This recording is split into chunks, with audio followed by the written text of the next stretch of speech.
Have you ever wondered if full-time RV living is actually cheaper than living in a traditional home? Today, we're going to dive into the real financial difference. Stick around to hear the surprising cost differences, hidden expenses, and what we wish we knew before hitting the road.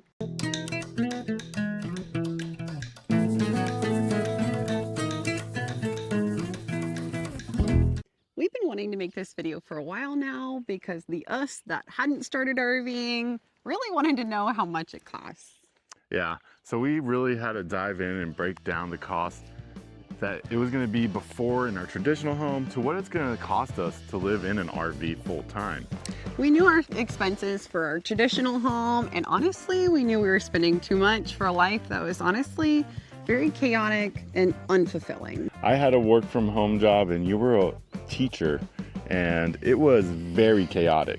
It was becoming too much. We were doing more commuting back and forth from school and work, going to events, going to birthday parties. I mean, we were just trying to keep up, and we frankly weren't doing a very good job. No, we were exhausted. I had been working on my side business and trying to gain financial freedom from being a teacher. Luckily, I love drawing, and I created about 40 science curriculum-based coloring books. And actually, she's created some really cool resources, which we have down in the description below. You should definitely go check those out. She worked really hard on those. I created 2 freebie packs, and they are fat. They're about 40 pages each. One of them is for if you have families or if you're just a kid at heart. There's a lot of things to color and explore, QR codes to scan, and there's even a 50 States Club certificate.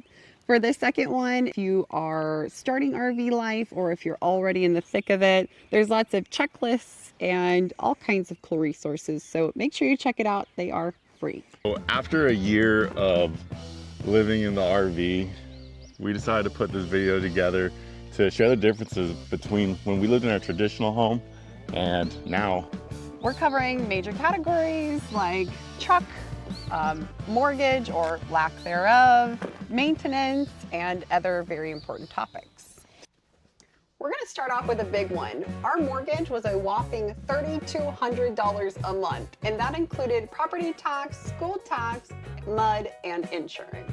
In comparison, our RV costs us $711 every month, and our insurance is $193. We opted to buy a 1,000 Trails membership, which cost us $4,000 for a used membership.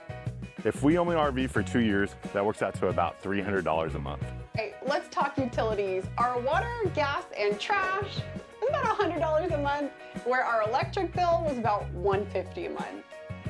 We did opt for the 1,000 Trails, and that means we get electric and water covered for our utilities for $0. However, when we do venture outside 1,000 Trails, if we stay for an extended period over a month, we usually get charged utilities. That could be electric and water or one or the other. I think we used to get ripped off, but when we lived in our home, we paid $150 for internet and cable. This is our main source of internet. We pay $50 a month for our T-Mobile home internet. Now, this is our secondary source of internet. This is our Starlink. It costs $165 a month on the months we opt into it. So on average, we spend about $75 a month on internet because we turn this on and off as needed. Now let's talk maintenance. Even with a new home, we paid around $360 a month on miscellaneous items like lawn care, changing the filters, and little repairs. Now for RV maintenance.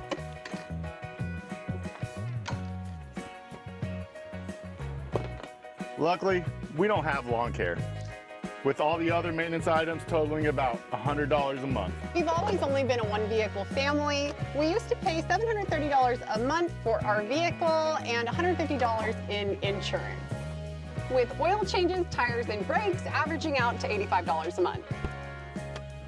We traded our vehicle in for a 2020 F350. That means our monthly payment is $780 a month.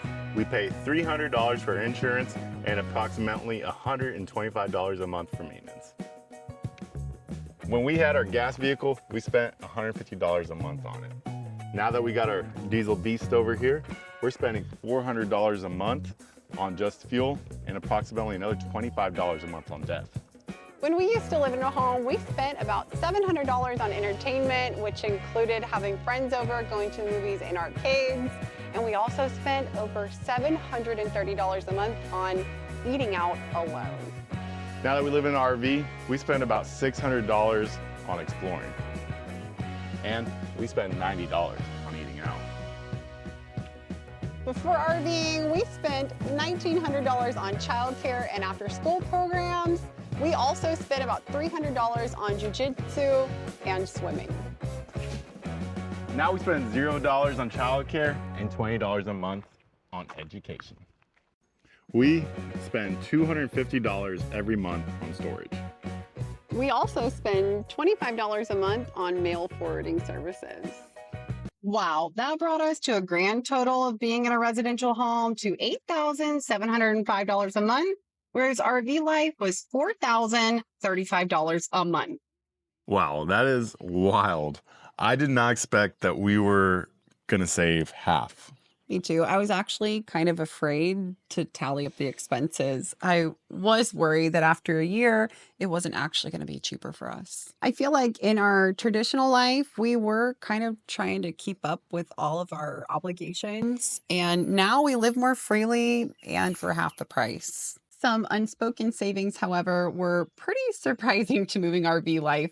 For example, it's actually pretty difficult to get packages while you're in an RV, which really makes us decide, okay, do we really want this item? Will we either A, go out and drive and find this item, B, find an Amazon locker that is usually 20 something miles away, or C, just eat the $5 fee and let the Amazon package get delivered directly to the park. So because of that, I feel like we make a lot better choices. For sure. Our Amazon bill has definitely significantly reduced. We did not do a full dive and breakdown on that, but I don't want to either. Yeah. I'm embarrassed. If you're like us, we had an Amazon package on the front porch just about every day. Some of it was practical and some of it was stuff we just thought we impulsively needed. Which brings us to another reason that we couldn't acquire a lot of new things now is your rig is only so large. So you really have to decide what goes on the rig. Sometimes something else has to leave. Like I want to start putting my own sticker maps. So your second generator had to leave to make room for my extra large printer. Yeah, it wasn't necessary anyways. I got a good deal on it. You did get a good deal. I like the idea of you getting your printer because those sticker maps are going to be pretty cool. No, I've had a lot of fun making it so far, and I can't wait to show y'all. What inspired me to make these sticker maps is on all the other sticker maps, Alaska is not the correct size, which just kind of triggers me for some reason. A surprising money suck, I should say, of starting RV life was we racked up almost $20,000 in expenses when starting. It was about $11,000 for our down payment to get a good interest rate, but the other $9,000 was kind of surprising. We thought we'd be all cool and do a lot of research on the bare minimum of what we actually needed. After we bought it, it was still about $9,000. Yeah, so we really narrowed it down and we found the black tank flush. So we got one of those flush kings. We got the heated hose, the filters, the quick connects, a lot of things in order to make it easier, but not necessarily super expensive. We try to keep it as conservative as possible. A lot of it was necessities and some of it was some comforts of real life. I find water filtration in our RO system to be a necessity, while other people might say it's extra. Yeah. Overall, we still find a lot of savings as long as you do your research and you don't buy every little shiny object that you see. It's hard not to. If you got this far, thank you. We really appreciate it. These informational videos do not come naturally to us, so if you liked it, please comment and keep us going. We usually just like to explore and live our wild life with all of our mistakes and our being. Show you how bad we are at it, right? And so y'all can learn from that. But if something like this is interesting, we'll keep doing them. If not, let us know. Yeah, we've had a lot of people come across our page asking about financing, asking about how much it costs. asking a lot of questions, and we thought, okay, let's just lay it all out there. Yeah. Thanks again. If you like this, please like and subscribe. Every comment, like, share really helps us, the engagement, and keeps us going. So If you like this video, but you're actually more interested in seeing us explore in our RV with our family of 4, swing over to our other videos and see all of the mistakes we've made along the way. it's been a fun adventure, and we really enjoy having you all along. It has. Our next video is actually going to be us boondocking, and we're calling it our boondocking redemption for a very strong reason.